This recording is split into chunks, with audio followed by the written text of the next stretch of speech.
saya yang keluarga. dengan Ya, yang jadi pertama kan dengan Bang Jeffrey ya. ya. Dengan Bang Jeffrey saya putus pada waktu itu, saya putus kuasa saya. Lalu saya karena nggak ada pengacara, saya pakai pengacara sementara, Pak Aziz itu pengacara sementara. Pengacara utama saya ini ada rencana saya pakai ada dari 2 law firm. Mungkin nanti akan ada 3 law firm ya saya pakai. Dokter selalu lawan gimana? Iya. Nggak apa-apa, silakan.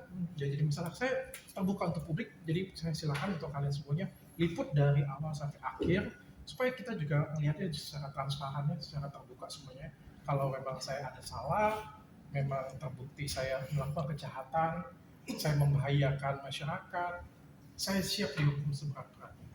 Tapi kalau misalnya tidak terbukti bahwa saya bersalah, saya membahayakan masyarakat, tolong bebaskan saya juga. Saya ikhlas jalanin semuanya. Kalau enggak ya kita akan sakit sendiri ya, sudah rugi 2 kali ya. Jadi saya ikhlas jalanin semuanya, nanti kita serahkan saja kepada yang mulia hakim. Kalian boleh liput setiap kali sidangnya supaya juga bisa terbuka. Oke, Dok, mungkin ini mungkin sudah dibahas oleh kuasa hukum dokter sebelumnya. Kemarin sempat bocor foto dokter di tahanan Polda Metro Jaya saat apel pagi itu bagaimana, Dok? Wah, saya nggak tahu, saya di dalam, saya Dok nggak. mengetahui nggak tentang berita itu sampai Hans juga akan melaporkan ke Propam? Saya datang kopi sih cerita itu, tapi saya nggak mau terlalu ambil pusingnya tentang apa yang terjadi di depannya. Banyak sekali di luar sana, pokoknya sampai ke sertifikat mualaf juga dicabut juga viral. Saya juga nggak mau terlalu berpikir ke sana ya. Saya fokus saya ke istri, keluarga, karyawan sedapat mungkin, anak-anak, dan juga masalah hukum saya ini pengen saya selesaikan terlebih dahulu sih. Saya capek kita perang opini kanan kiri, sebelah sana kanan kiri perangnya. Oke, kita selesaikan di pengadilan, kita buka-bukaan fakta aja di pengadilan. Dok, kondisi gimana saat ini? Artinya setelah kemarin seperti tahti, sekarang di lapas pemuda mungkin kondisi seperti itu. Seperti dokter ini seperti apa? Kesulitannya kan saya memang ada sakit gastritis ya, kronis ya. Sebelum ini kan saya banyak kali untuk dirawat di rumah sakit, pernah dirawat di rumah sakit juga ada gastritis kronis ya. Ada pengobatan rutin yang memang harus saya jalani juga. Kemarin sempat saya mengeluhkan di Polda Metro, sempat diinfus juga di Polda Metro beberapa kali. Diinfus di Dokasnya. Untuk di sini saya masih makan obat teratur. Dan ini juga saya lagi minta untuk arahan supaya bisa dapat pendampingan dari tim medis supaya enggak sering terlalu kumat lagi. Berarti masih konsumsi obat, Dok? Masih dalam buku. Dok, oke, itu kan kemarin 2 seminggu atau 2 minggu belum boleh dijenguk ya untuk keluarga selepas pemindahan itu pemuda sendiri. Mungkin keluarga pasca ini bisa menjenguk lagi, Dok, atau seperti apa? Sebenarnya kemarin dari pihak PH bisa datang kok, pihak PH bisa datang, bisa mendampingi juga.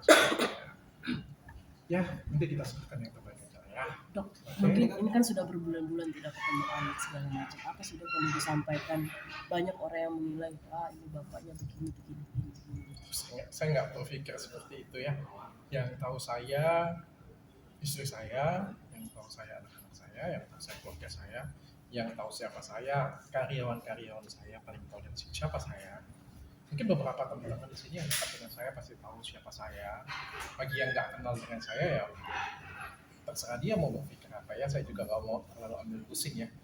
Yang jelas selama saya praktek, saya berapa tahun ya Pak? 2009 sampai sekarang 16 tahun.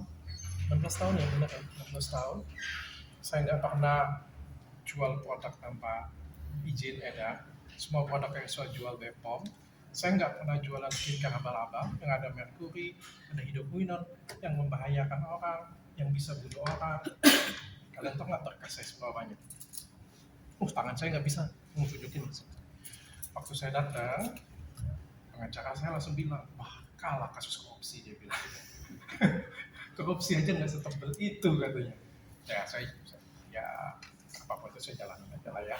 Produk saya nggak ada membahayakan satupun, nggak mencelakakan satupun orang. Ya kalaupun katanya agak sedikit lebih mahal, ya saya pikir itu kan ada karya ya. Karya itu kan harus dihargai ya menurut saya ya. Karya itu kan berbeda-beda ya. Itu aja sih. Kalau misalnya saya disalahkan karena sedikit lebih mahal, ya saya nggak bisa ngomong apa-apa sih.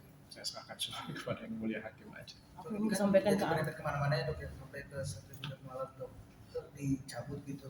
Mungkin banyak yang menanyakan nanti gangguannya dan lain-lain itu mungkin tanggapan dokter seperti apa sih dok? Saya tidak mau terlalu ambil pusingnya apa yang dipikirkan oleh netizen ataupun juga oleh pelapor ya, saya nggak pusing. Tapi yang jelas guru saya support saya.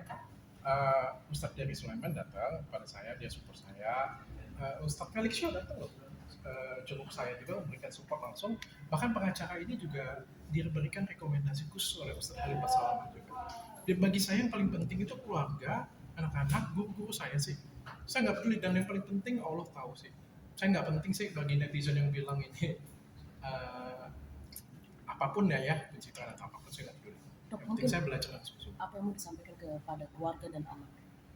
Dengan keluarga dengan anak saya sampaikan sendiri aja. Kangen nggak dok mungkin?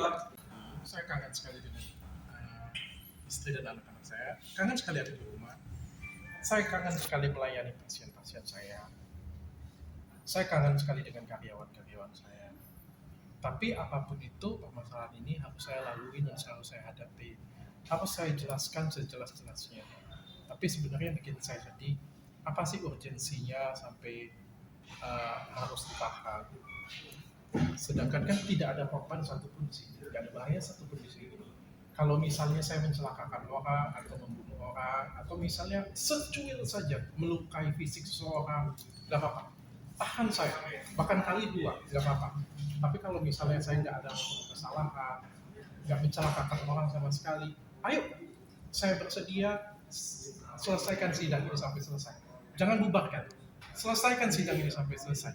Tapi izinkan saya juga tetap bisa beraktivitas dengan keluarga, dengan anak-anak yang nangis. Istri nangis gimana dok? Dengan, iya dia sedih sebenarnya. Dengan karyawan juga, dan izinkan saya juga tetap melayani pasien-pasien saya. Istri itu sampai nangis dok. Selalu menemani. Setiap hari datang ke Polda dok. Selalu pasti. Iya. Istilahnya Lalu kalau datang ke Polda. Di saat seperti ini punya banyak hal yang saya pelajari ya. Saya belajar banyak hal sekali, terutama saya punya beruntung sekali punya istri. Istri saya ini, dia nemenin saya baik di suka ataupun duka. Di waktu saya lagi susah pun dia tetap ada untuk saya, selalu temenin saya, dia nggak pernah mengeluh. Setiap hari hampir beliau datang dan kasih support untuk saya, walaupun kadang-kadang waktu jemput kan nunggunya lama sampai 1,5 jam kadang-kadang, tapi beliau luar biasa sih. Saya beruntung banget dapat istri seperti beliau. Dok mungkin ini Supportnya ketemu seperti dengan apa? supportnya.